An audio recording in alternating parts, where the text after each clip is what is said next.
संस्कारशेषो अन्यः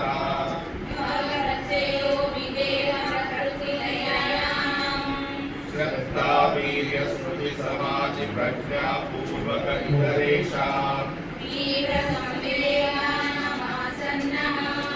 ऋतुमध्यादि मातृत्वादि विशेषः कर्म विपाकाशय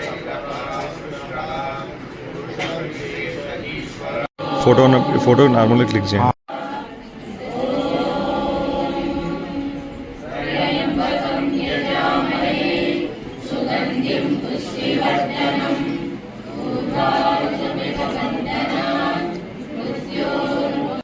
యోగా విద్యార్థులందరూ ఒక్కొక్కరు పరిచయం చేసుకుంటారు. ఒక్కొక్కరు పరిచయం చేసుకోవడం అంటే డైరెక్ట్గా కాదండి, వీడియో ద్వారా ఇక్కడికి రాకముందు ఎలా ఉన్నామో వచ్చాక ఎలా ఉన్నామో అని వాళ్ళ ఫీడ్బ్యాక్.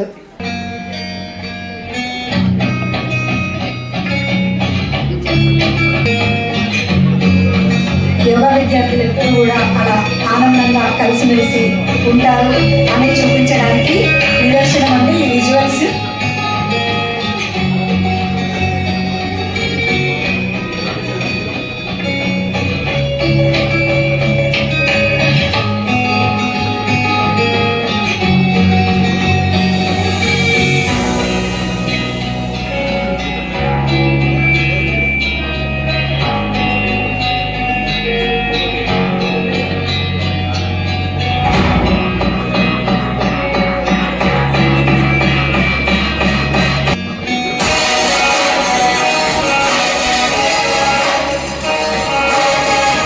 అనేది అక్కడ గమనించవచ్చు మనము.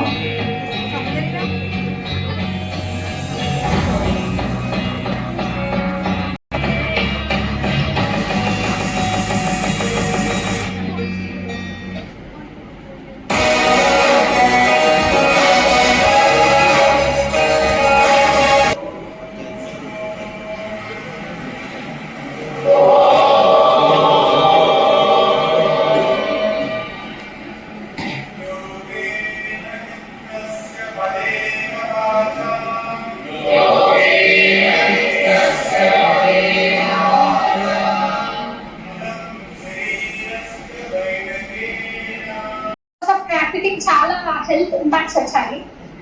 After joining in to the yoga I change completely, like health consciousness. I never feel tired about anything. నేను ఆల్మోస్ట్ లైక్ రామాంజలి గుడి గారికి, సంజయ్ గుడి గారికి, నా యోగ సాధనకు అందరికీ నమస్కారాలు తెలియజేస్తున్నాను.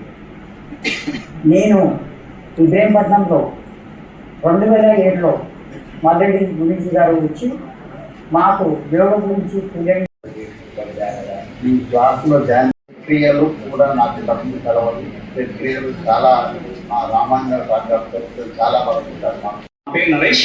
నా పేరు అరుణ. నమస్కారం, నా పేరు జయపద. నేను మహబూబ్నగర్ డిస్ట్రిక్ట్ నుంచి వచ్చాను. అందరికీ నమస్కారం, నా పేరు గాయత్రి. అందరికీ నమస్కారం. సంయచ్చద్వం సంభో మనాంసి జనతా దేవభాగం యథా పూర్వ సంజనాన ఉపాసతే. అందరికీ నమస్కారం. నమస్కారం అండి, నా పేరు కోటెడి. అందరికీ నమస్తే, నా పేరు శివ.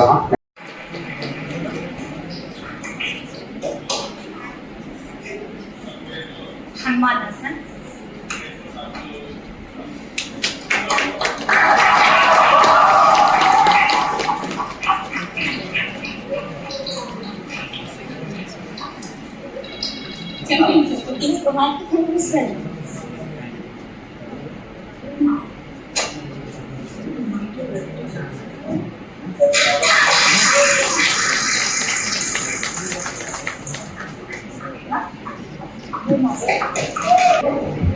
అస్తవ ఋషికాసన్.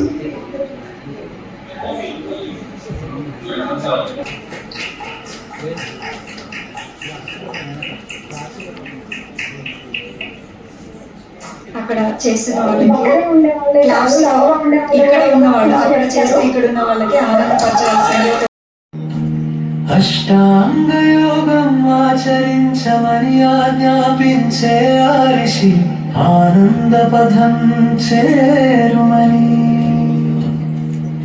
యమని యమాసన ప్రాణాయామ ప్రత్యాహార ధారణ ధ్యాన సమాధియుతం దివ్య యోగాల చిత్తాకాశమందు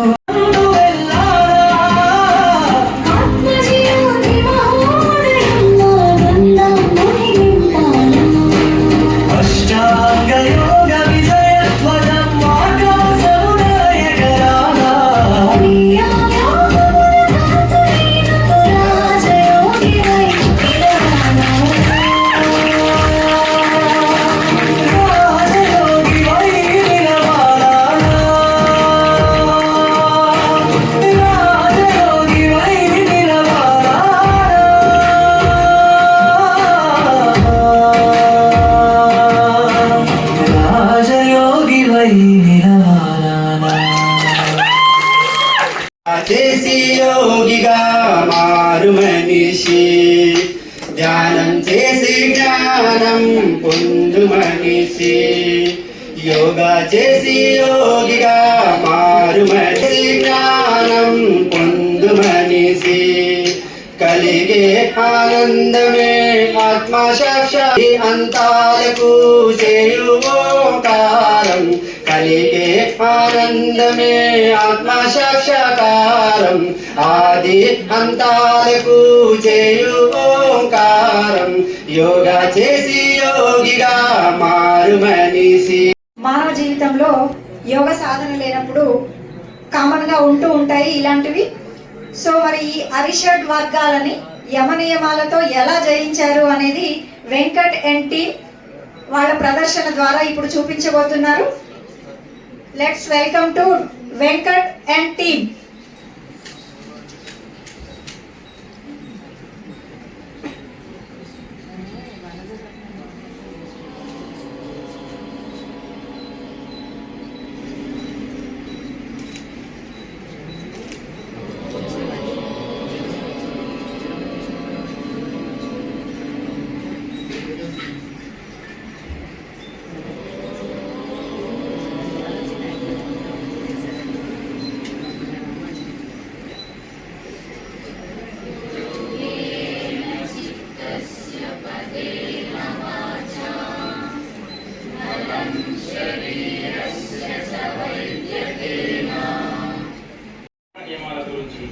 వాటి యొక్క ఉద్దేశాలను మీకు మా యోగులు చెప్తారు. అష్టాంగ నియమాలు యమ, నియమ, ఆసన, ప్రత్యాహార, ప్రాణాయామ, ధారణ, సమాధిల గురించి మీకు వాటి యొక్క ఉద్దేశాలను మా యోగులు మీకు వివరిస్తారు. వాటిని విని ధరించండి.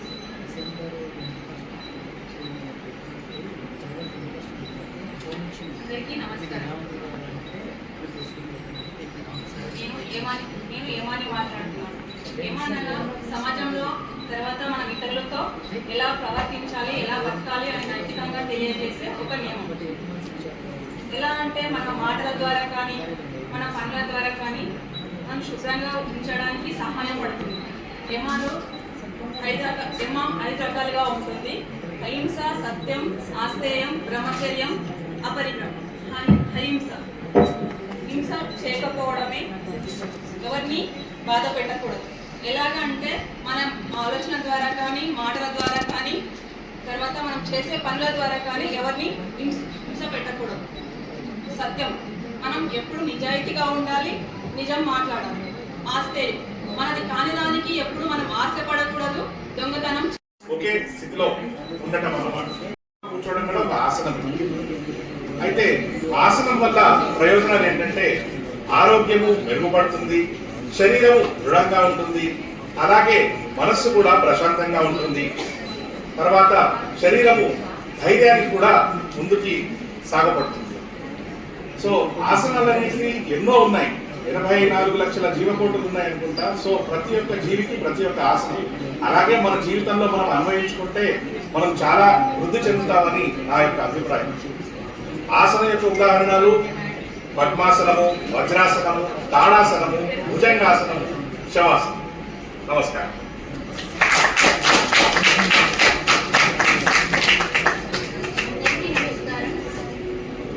పడిపోవాలనే కోరుకుంటాం. ఇది మత్సర్యం యొక్క లక్షణం. తత్వశాస్త్రం ప్రకారం మత్సర్యం అనేది ఎప్పుడు మనసులో ద్వేషాన్ని పెంచుతూ ఉంటుంది. భగవద్గీత ప్రకారం ఈర్ష, అసూయ, ద్వేషం వల్ల మానసిక ప్రశాంతతను కోల్పోతున్నాము, అనవసరమైన విషయాలకు ఒత్తిడిని తెచ్చిపెట్టుకుంటాము. వీటి వలన ధర్మ మార్గం నుండి దూరం అవుతాము. మత్సర్యం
ప్రాణం పదిలంగా ఉంచుకొని ఆనందముతో అరగంటైనా యోగాసనమేద్దామా ధ్యానం ప్రతిరోజు.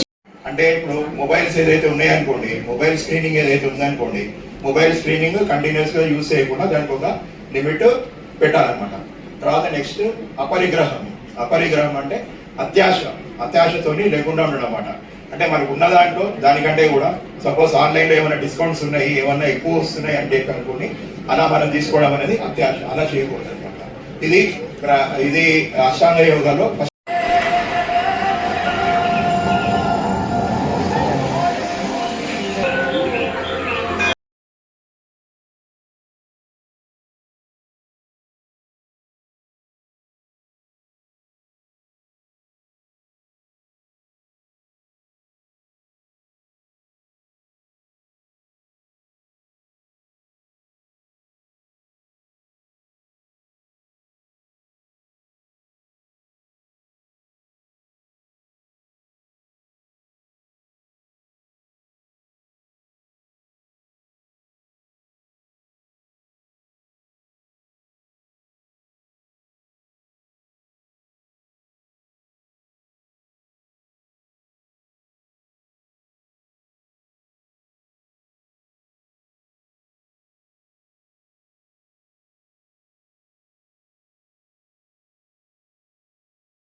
ఏం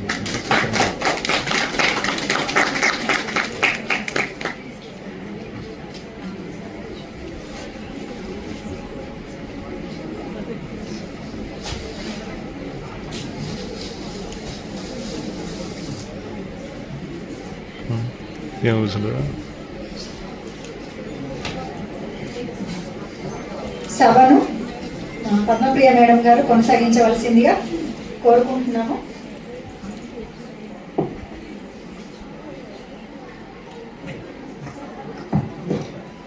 అందరికీ నమస్కారం అండి. సురవరం ప్రతాప్ రెడ్డి తెలుగు విశ్వవిద్యాలయం సామాజిక తదితర శాస్త్రాల పీఠం నుంచి యోగా శాఖ ఈరోజు నిర్వహించిన రసఝరి విద్యాత్మక యోగా ప్రదర్శన ఇప్పటిదాకా మీరు చూశారు కదా. ఇది తెలంగాణ ప్రభుత్వం 99 రోజులు పాటు ప్రతిపాదించిన దాంట్లో భాగంగా మనం నిర్వహించుకుంటున్నాం. ఇప్పటిదాకా చాలా శాఖల వాళ్ళు ఈ రసఝరి కార్యక్రమాన్ని నిర్వహిస్తూ వచ్చారు. అయితే ఈ యోగా శాఖ వారు కూడా నన్ను కిందటిసారి జ్యోతిష్య శాఖ కూడా నేనే అధిపతిగా ఉన్నాను. ఆ జ్యోతిష్య శాఖ నిర్వహిస్తున్నప్పుడు యోగా శాఖ విద్యార్థులందరూ వచ్చి మేడం మేము కూడా రసఝరి కార్యక్రమాన్ని నిర్వహించాలనుకుంటున్నాము అని వచ్చి అడిగారు. అడిగినప్పుడు తప్పకుండా మీరు ప్లాన్ చేసుకొని నా దగ్గరికి రండి, ఏదో ఒక రోజు ఒక డేట్ అనుకొని మనం దాన్ని బట్టి కొనసాగిద్దాం, నేను మీ ఫ్యాకల్టీతో మాట్లాడతాను అని చెప్పడం జరిగింది. అయితే నాకు ఆ రోజు కంగ్రాచులేషన్స్, చాలా చక్కగా నిర్వహించారు. ప్రతి ఒక్క విషయంలో కూడా ఏంటంటే విద్యార్థులు మొదటి నుంచి కూడా నేను చెబుతూ ఉంటాను, కొంచెం ఆ విషయంలో నేను కఠినంగానే ఉంటాను. అది కొంతమంది. నమస్తే అందరికీ, ముఖ్యంగా వేదిక మీద ఉన్నట్టు ఆచార్యులందరికీ నా హృదయపూర్వక నమస్కారాలు. నా పేరు అఖిల. జనరల్గా మన హిందూ సంప్రదాయంలో పేరు చెప్పగానే నమస్తే అనాలంట. నమస్తే మేడం. మా వెల్నెస్ సెంటర్లో కూడా అందరూ పేరు చెప్పగానే ఫస్ట్ అందరికీ నమస్తే అని చెప్పిస్తాను. ఓకే, సో ఈ రోజుల్లో కల్చర్ మారుతుంది, అక్కడ నుంచి దూరం నుంచి హాయ్ చెప్తున్నారు. బట్ ఇక్కడ నాకు చాలా first of all Telugu words ఇవన్నీ మొదటి నుంచి మేడం దగ్గర నుంచి అందరూ మాట్లాడేవన్నీ వింటుంటే చాలా హ్యాపీ అనిపించింది. ఎందుకంటే ఒక్క ఇంగ్లీష్ వర్డ్ కూడా లేకుండా తెలుగు మాట్లాడటం ఇవాళ చాలా కష్టంగానే ఉంది అని చెప్పాలి బయట. నేను దానికి చాలా హ్యాపీ ఫీల్ అయ్యాను. ఎందుకంటే నేను చదువుకుంది సరస్వతి శిశు మందిర్, అచ్చ తెలుగులోనే ఇలాగే మాట్లాడేవాళ్ళం మా స్కూల్లో కూడా. మా టీచర్స్ అందరి మా ఆచార్యులు విద్యార్థుల అనుబంధం ఎలా ఉండేదో అది నాకు ఇక్కడ కళ్ళకు కట్టినట్టుగా కనిపించింది. ఫస్ట్ ఆఫ్ ఆల్ ఈ ప్రోగ్రామ్కి నన్ను ఇన్వైట్ చేసినందుకు నేను చాలా హ్యాపీ ఫీల్ అవుతున్నాను. ఎందుకంటే యోగా ప్రదర్శన అంతా కూడా చూడటము, దాని గురించి తెలుసుకోవడం జరిగింది. భారతదేశంలో ప్రాచీనంగా వస్తుంది యోగా. దాని ఎక్కడుంది ఆనవాళ్ళని చూస్తే దొరకట్లేదు. 5000 సంవత్సరాల క్రితం కూడా యోగా ఉంది అనేది చెప్తున్నారు యోగా శాస్త్రంలో, అవునా? కానీ రాను ఎప్పుడైతే 2000లోకి వచ్చేసామో అప్పుడు మన రామ్దేవ్ బాబా గారు మనకి యోగా గురించి చాలా తీసుకొచ్చారు. మార్పు తీసుకురావాలని ఇప్పటికీ ఎంతో ప్రయత్నం చేస్తూనే ఉన్నారు. బట్ మనమే అలవర్చుకోవడంలో వీక్ అవుతున్నాం. ఇంతకుముందు మేడం పాట పాడారు కదా, బద్ధకం అవ్వచ్చు, టైం అవ్వచ్చు, ఇంకా ఏవో కారణాలు XYZ కదా. కానీ మారాల్సిన సమయం వచ్చిందని నేను చెప్పాలనుకుంటున్నాను. ఇంతవరకు మారకపోయినా కూడా ఫుడ్ బాగుండేది, లైఫ్ స్టైల్ కూడా బాగుండేది, యాక్టివ్ లైఫ్ స్టైల్లో ఉండేవాళ్ళు ఒక 30-40 సంవత్సరాల క్రితం వరకు. కానీ వాళ్ళ ఫుడ్ చాలా చేంజ్ అయిపోతూ ఉంది డే బై డే. అదేవిధంగా మన జీవన విధానం కూడా చాలా మారుతూ వస్తుంది. ఆధునికత పెరుగుతుంది, ఆరోగ్యం అడుగంటిపోతూ ఉంది. ఎంతమంది అగ్రీ అవుతారు ఇది? ఇలా అవ్వకుండా ఉండాలి అంటే ఈవెన్ మన బాడీ ఫ్లెక్సిబుల్గా ఉంటేనే యోగా కూడా మనం చేయగలుగుతాం, దాన్ని ఫీల్ అవ్వగలుగుతాం. ప్రతి భంగిమని మనం ఎక్స్పీరియన్స్ అవుతేనే అది యోగా మనం చేయగలుగుతాం, అవునా కదా? మామూలుగా పైపైన మనం ఫీల్ అవ్వకుండా చేసినప్పుడు దాని యొక్క పూర్తి బెనిఫిట్ మనం తీసుకోలేము. అలాంటి సిచ్యువేషన్లో ఇక్కడ మీ అందరినీ కూడా ఒకటి అడగాలనుకుంటున్నాను క్వశ్చన్. ఎంతమంది లైఫ్ లాంగ్ హెల్తీగా ఉండాలనుకుంటున్నారు, ఆరోగ్యంగా ఉండాలనుకుంటున్నారు, జీవితాంతం ఆరోగ్యంగా ఉండాలి? మీరు అనుకుంటున్నారు కదా, చెప్పండి. ఆరోగ్యం విషయంలో స్వార్థంగా ఉండాలి. రీజన్ ఏంటంటే అందరూ ఉండాలనుకుంటాం. మనం అందరిలో ఉండేటప్పటికి ఏమవుతుందంటే గుంపులో గోవిందలాగా అయిపోతుంది. మనం ఉండాలనుకుంటామా లేదా అనేది మ్యాటర్ ఇక్కడ. నేను ఒక వెల్నెస్ కోచ్ని. 12 సంవత్సరాల నుంచి అందరినీ ఆరోగ్యంగా ఉంచడమే నా బాధ్యత. ఆరోగ్యంగా ఉంచడం కోసం వాళ్ళ అలవాట్లు మార్చాలి, జీవన విధానాన్ని మార్చాలి, వాళ్ళ ఫుడ్ స్టైల్ని ఏవైతే ఉన్నాయో అవి చెప్పడం నా యొక్క పని అనమాట. ఓకే, సో ఇక్కడ ఉండాలనుకుంటున్నాము కానీ ఉండలేకపోతున్నాం కదా. మరి ఇవాళ ఆకలి అవ్వడానికి మెడిసిన్, వాష్రూమ్కి వెళ్ళడానికి మెడిసిన్, నిద్ర పట్టడానికి మెడిసిన్, లేదంటే ప్రతి చిన్నదానికి మెడిసిన్. అంటే ఒకప్పుడు దేవుడిని పెద్ద పెద్ద కోరికలు అడిగేవాళ్ళం. నాకు ఉద్యోగం కావాలి, నాకు ఒక కారు కావాలి, నేను అమెరికా వెళ్ళాలి, ఇలాంటివి అడిగేవాళ్ళు. ఇవాళ దేవుడిని కంటి నిండా నిద్ర పడితే చాలు భగవంతుడా ఇవ్వాలని అడగాల్సి వస్తుంది. కరెక్టా కదా?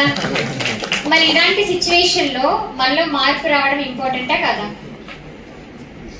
అవునా కదా? ఖచ్చితంగా. 84 లక్షల జీవరాశుల తర్వాత అన్నిటికంటే శ్రేష్టమైనది, వాటన్నిటిలో శ్రేష్టమైన జన్మ మానవ జన్మ అంట. ఆ జన్మలో ఉన్నాం ఇక్కడ ఉన్న వాళ్ళందరం.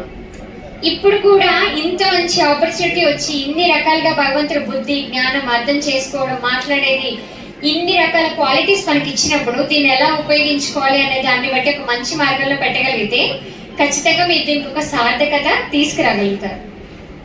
మాది కూడా అదే సిస్టమ్. ఇంతకుముందు చెప్తున్నారు కదా, శరీరము, మనస్సు, ఆత్మ 3 కలిసి హ్యాపీనెస్ తీసుకురావాలి. అవునా కదా? మేము కూడా మా సిస్టమ్ పేరు అదే, బాడీ, మైండ్, సోల్. కాకపోతే ఇంగ్లీష్ లో మార్చామంతే. బాడీ హెల్దీగా ఉండడానికి అందరు వస్తారు, కానీ మైండ్ని ఎడ్యుకేట్ చేయడం మా బాధ్యత. అసలు బాడీ ఎందుకు ఇలా అయిందో ఎడ్యుకేట్ చేస్తేనే కదా మారడానికి అవకాశం ఉంటుంది.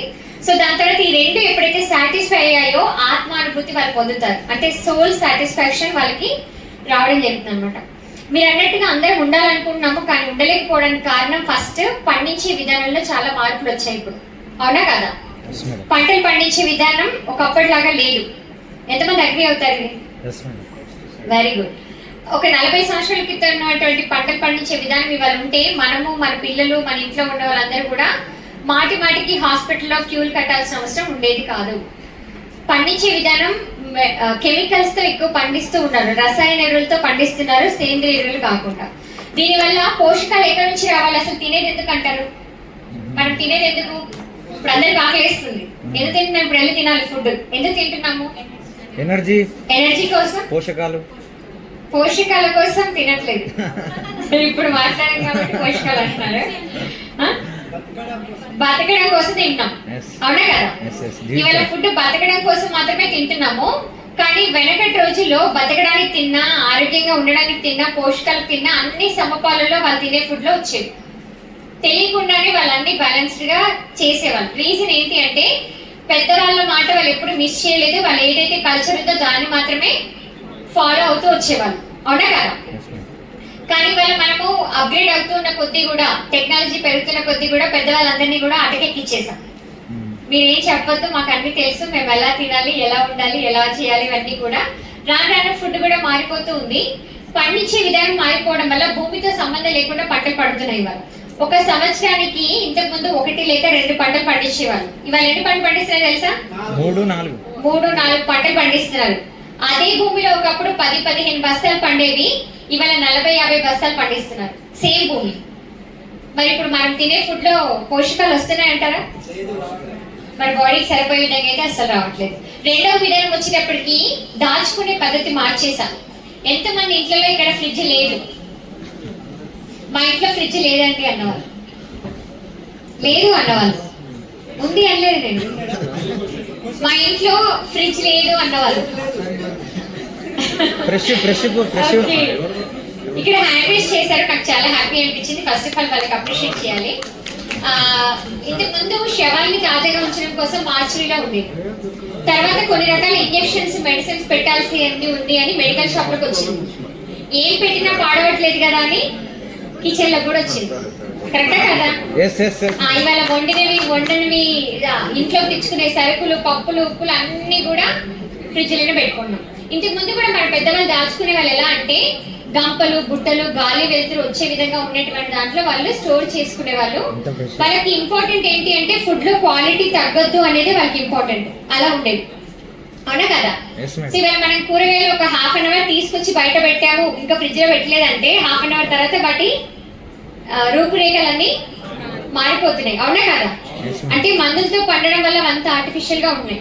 ఇప్పుడు ఇవన్నీ ఎన్ని రోజులు పెట్టాలి ఫ్రిడ్జ్ లో? మనము వారం రోజులు పెట్టాలి. వారం తర్వాతే కదా మళ్ళీ వాళ్ళు సంత పెడతారో అప్పుడు మనం వెళ్ళి తెచ్చుకోవాలి. ఇప్పుడు ఇవన్నీ రైతు దగ్గర నుంచి మార్కెట్ కి రావడానికి ఒక 2 రోజులు టైం పట్టచ్చా? 2 days, మనం ఒక 8 days. ఎన్ని రోజులు పెట్టాము? 10 days పెట్టాము. ఇప్పుడు ఇవి వండాలి, వండిన తర్వాత టేస్ట్ ఉండాలి. ఉంటాయా? కష్టం. ఉండట్లేదు. యాక్చువల్గా తినేది ఎందుకు అంటే దాంట్లో ఉన్న పోషకాలు మనకు రావాలి అంటే ఒక చెట్టు కానీ పండు కానీ కాయ కానీ ఏదైనా కట్ చేశాక 6 నుంచి 24 గంటల లోపల తినగలిగితే దాంట్లో ఉన్న పూర్తి పోషకాలు మన బాడీకి అందుతాయంట.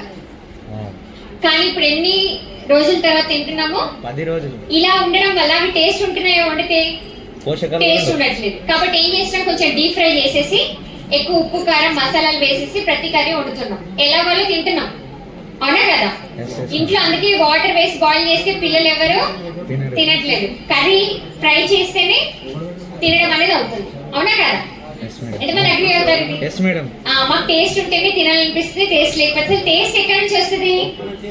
పోషకాలు ఉంటే టేస్ట్ ఆటోమేటిక్ గా ఉంటది. అవి ఎప్పుడో పోయిన వాటిని తీసుకుని ఇప్పుడే ఫ్రెష్ గా ఉంది వంకాయ వండుతున్నాం, అవునా కదా? ఇంతకు ముందు వంకాయ వండితే పక్కింటి వాళ్ళకి ఆ పక్కింటి వాళ్ళకి స్మెల్ వచ్చేదంట. ఇప్పుడు ఎవరికైనా వస్తుందా? ఎవరికి రావట్లేదు. థర్డ్ మెథడ్ వచ్చేటప్పటికి మనం పాడు చేసుకుంటుంది ఎలా అంటే వండే విధానం. ఇంతకుముందు కట్టెల పొయ్యి మీద వండేవాళ్ళు మన పెద్దవాళ్ళు 2 గంటలు మినిమం వంట చేసేవాళ్ళు. చిన్నగా పెద్దగా చేయడం అంత ఈజీగా అయ్యేది కాదు. కానీ ఇవాళ మనం గ్యాస్ స్టవ్స్, ఇండక్షన్ స్టవ్స్ ఇట్లాంటివన్నీ యూజ్ చేస్తున్న హై టెంపరేచర్ లో ఉండేవన్నీ కూడా ఎప్పుడైతే హై టెంపరేచర్ లో బాయిల్ అవుతున్నప్పుడు పోషకాలు అనేది ఆవిరి రూపంలో బయటికి వెళ్ళిపోవడానికి అవకాశం ఉంటుంది. ఈ 3 విధానాల ద్వారా వెళ్ళిపోయి మిగిలింది ఏదైనా ఉంది అంటే అది మన బాడీకి సరిపోతుంది అంటారా? ఎంతమంది సరిపోతుంది అంటారు? సరిపోవట్లేదు. కంటికి సరిపోతే జుట్టు సరిపోవట్లేదు, జుట్టు సరిపోతే బాడీ సరిపోతుంది, బాడీ సరిపోతే బ్రెయిన్ సరిపోవట్లేదు, అవునా కదా? ఏదో ఒక డెఫిషియన్సీతో చిన్న నుంచి పెద్ద వరకు ప్రతి ఒక్కరు ఏదో ఒక రకమైన సమస్యతో బాధలు పడతానే ఉన్నారు. సో దీని వల్ల అండర్స్టాండింగ్ ప్రాబ్లం కూడా పెరుగుతుంది. ఎప్పుడైతే ఫుడ్ లో పోషకాలు మనకు సపోర్ట్ చేయట్లేదో మన బ్రెయిన్ కెపాసిటీ తగ్గిపోవడము, బ్రెయిన్ కంప్రెస్ అయిపోవడము, మన ఆలోచన విధానం మారడము, ఇంట్లో ఇది పరిస్థితుల మీద ప్రభావం చూపడము, ఒకరి మధ్యలో ఒకరికి విభేదాలు రావడము, ఇలా చెప్పుకుంటూ పోతే ఇవాళ జరిగే ప్రతి సమస్యకి కారణాక్టివిటీ ఫుడ్ అనే చెప్పొచ్చు, అవునా కదా? ఇలా జరగడం వల్ల ఇప్పుడు దీనికి సొల్యూషన్ ఏంటి అంటే మేము మా వెల్నెస్ సెంటర్ ద్వారా తీసుకున్నటువంటి బాధ్యత ఏంటి అంటే ఈ ఎప్పుడైతే న్యూట్రిషన్ ఇంబాలెన్స్ మన బాడీలో జరుగుతుందో అనవసరమైనటువంటి ఫ్యాట్ మన బాడీలో పెరుగుతుంది. ఫ్యాట్ అంటే మీరు లావుగా కనిపిస్తేనే ఫ్యాట్ అని అనుకోకండి. సన్నగా ఉన్న వాళ్ళ బాడీలో కూడా ఫ్యాట్ ఉంటుంది, లావుగా ఉన్న వాళ్ళ బాడీలో కూడా ఫ్యాట్ ఉంటుంది. మన బాడీలో మన బాడీ వెయిట్ మొత్తం కూడా 4 రకాల వెయిట్ తో ఉంటుంది. Bone weight, muscle weight, fat weight, fluids weight. ఈ 4 రకాల వెయిట్ లో ఏది ఎంత ఉండాలి అనేది ఒకప్పుడు ఫుడ్ బాగున్నప్పుడు అన్ని బాగానే ఉండేది, లైఫ్ స్టైల్ బాగున్నప్పుడు. కానీ వాళ్ళ ఫుడ్ లైఫ్ స్టైల్ 2 మారిపోవడం వల్ల ఫ్యాట్ అనేది పెరుగుతుంది, మజిల్ అనేది తగ్గుతుంది. మీరు ఎప్పుడైనా విన్నారేది గురజాడ అప్పారావు గారు చెప్పింది? తిండి గలవాడే కండగలవాడే మనిషోయ్ అన్నారు. కండ లేకపోతే అసలు మనిషి కాదంటున్నారు. కానీ వాళ్ళ ప్రతి ఒక్కరికి మేము చెక్ చేస్తే కండ బరువు తక్కువగా ఉంటుంది. కారణం ఏంటి అంటే తినే ఆహారంలో లోపాలు, జీవన విధానంలో లోపాలు, ఇవన్నీ కూడా మన అనారోగ్యంలోకి తీసుకెళ్తా ఉన్నాయన్నమాట. సో ఫస్ట్ మీ బాడీ నంబర్స్ ఎలా ఉన్నాయి చెక్ చేసుకోవడానికి క్యాలరీ ప్రొఫైల్ అనాలిసిస్ అనే చెకప్ మేము మా సెంటర్ లో అందరికీ చేస్తూ ఉంటాము. మీరు ఏ బరువుతో ఉన్నారో అందులో ఇవన్నీ ఉండాల్సిన విధంగా ఉన్నాయి. ఒక ఆడవాళ్ళకి ఒక రేంజ్ ఉంటుంది, మగవాళ్ళకి ఒక రకంగా రేంజ్ ఉంటుంది. ఆ రేంజ్ లో మీ నంబర్స్ అన్ని ఉంటే గనక ఫ్యూచర్ లో మనం హెల్దీగా ఉండబోతున్నాం.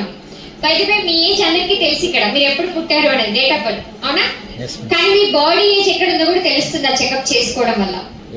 ఓకే, సో ఎవరైతే తెలుసుకోవాలి అనుకుంటున్నారో ఈ రోజు నాకు ఈ అవకాశం ఇచ్చినందుకు, ఇక్కడ అందరూ యోగాతో చాలా బాగా సాధన చేస్తున్నారు, దానికి మంచి ఆహారం కూడా తోడైంది అనుకోండి, మీరు అచీవ్ అవ్వాల్సినవన్నీ కూడా చాలా బాగా అచీవ్ అవుతారని నాకు అనిపిస్తుంది. సో ఒక్కసారి మా సెంటర్ విజిట్ చేయండి. మా సిటీలో 50 బ్రాంచ్లు ఉన్నాయి. సంబంధించినటువంటి నష్టపరిహారాన్ని తీసుకోవాల్సి వస్తుంది, అవునా కదా? వాళ్ళు ఎలా ఎదగాలి, ఎలా ముందుకెళ్ళాలని ఆలోచించాలి తప్ప నేను ఎలా ఆరోగ్యంగా ఉండాలని ఆలోచించే పరిస్థితి వాళ్ళకి రాకుండా ఉండాలి. ముఖ్యంగా మా యోగా సాధకులకు ప్రత్యేక ధన్యవాదాలు మన యోగా డిపార్ట్మెంట్ నుంచి. వాట్ ఈజ్ యోగా అని అందరూ అనుకుంటున్నారు. సో యోగం అంటే ఏంది? ఆత్మ పరమాత్మల కలయిక అని చెప్పారు. అది కాదు యోగం అంటే. మనం ఇక్కడ అందరూ కలిసాం చూడండి, అది యోగం. సో ఎక్కడెక్కడో ప్రీవియస్ బ్యాచ్ వాళ్ళు వచ్చారు, అంతకుముందు బ్యాచ్ వాళ్ళు, దాదాపుగా 3 బ్యాచ్ల నుంచి సీనియర్ విద్యార్థులు కూడా వచ్చారు. అదేవిధంగా మనకు ముఖ్యమైనటువంటి వ్యక్తి డీన్ అండ్ హెచ్ఓడి, అదేవిధంగా వేరే డిపార్ట్మెంట్ నుంచి వచ్చినటువంటి అందరూ, వీళ్ళందరి కలయికనే యోగం. అది ముఖ్యంగా మనం తెలుసుకోవాల్సినటువంటి విషయం. ఓకే, సో నేను చెప్పాల్సింది ఏంటంటే, ముఖ్యంగా ఈ డిపార్ట్మెంట్ అంటే ఈ బ్యాచ్లో నేను గమనించింది ఏంటంటే, ఇది నేను హ్యాండిల్ చేస్తున్నటువంటిది 3rd బ్యాచ్. ప్రీవియస్ బ్యాచ్ వాళ్ళు మంచి వాళ్ళు కాదంటే వాళ్ళు కూడా మంచి వాళ్ళే, బట్ ఎన్హాన్స్మెంట్ అక్కడ నుంచి పోలిస్తే ఇక్కడ ఇంకా కొంచెం నాకు బెటర్మెంట్ అనిపించింది అన్నట్టు. ఓకే, మీరు చెప్పట్లేదు మేడం సన్మాన దుప్పట్లు. అలాగనే thank you so much madam. అలాగే మాకు హెచ్ఓడిగా ఉన్నందుకు చాలా చాలా ధన్యవాదాలు మేడం. అలాగే సాయంత్రం ఇంకా ఎంకరేజ్మెంట్ వచ్చింది కాబట్టి సో గట్టిగా చెప్పట్టు కొట్టాలని నేను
Yeah.